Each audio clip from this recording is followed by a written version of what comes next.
Hidden Chaos 1932.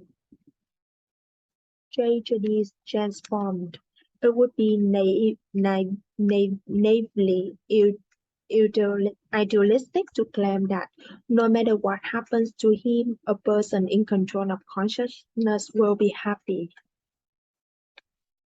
There are certainly limits to how much pain or hunger or deprivation a body can endure.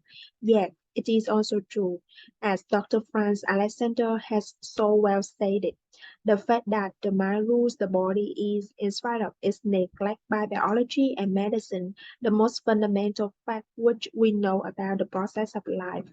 Holistic medicine and such books as Norman Curzon's account of his successful fight against terminal illness and Dr. Bernie Siegel's descriptions of self-healing are beginning to regress the abstractly materialistic view of health that has become so prevalent in this century.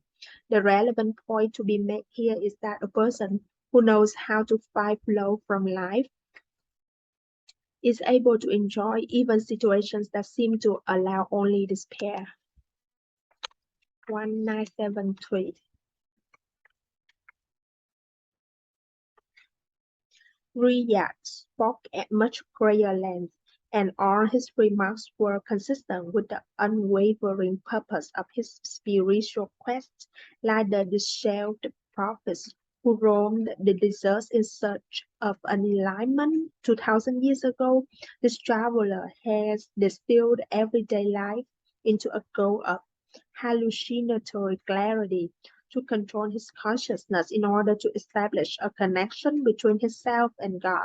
What were the forces that led him to give up the good things in life and pursue such a chimera? Was he born with a hormonal imbalance? Did his parents traumatize him? These questions, which are the ones that usually interest psychologists, shall not concern us here. The point is not to explain what accounts for Raya's strangeness, but to recognize that given the fact he is who he is, Raya has transformed living conditions most people would find unbearable into a meaningful, enjoyable existence, and that this is more than many people living in comfort and luxury can claim. Coping with stress 205123. The power of dissipative structures.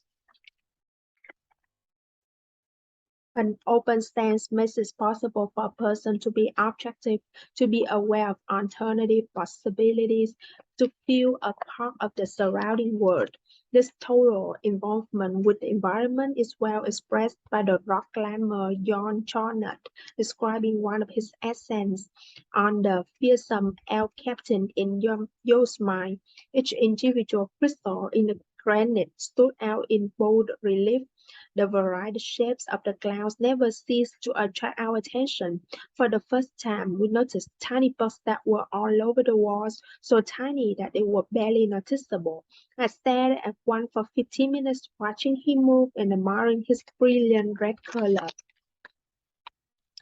How could one ever be born with so many good things to see and feel? This unity with our joyous surroundings, this penetrating perception gave us a feeling that we had not had for years.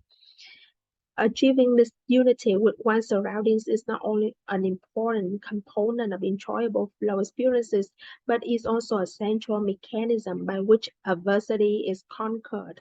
In the first place, when attention is focused away from itself, frustrations of one's desires have less of a chance to disrupt consciousness.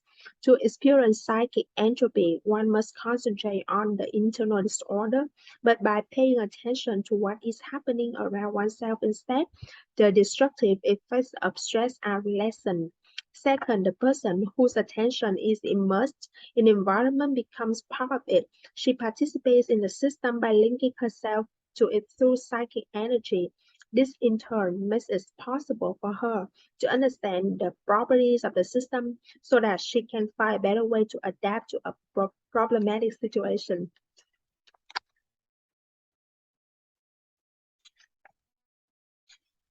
The author tells itself a summary. becoming immersed in the activity. After choosing a system of action, the person with an archetypic personality grows deeply involved with whatever he is doing. Whether flying a plane non-stop around the world or washing dishes after dinner, he invests attention in the task at hand. Paying attention to what is happening, concentration leads to involvement, which can only be maintained by constant inputs of attention. Athletes are aware that in a race, even a momentary lapse can spell complete defeat.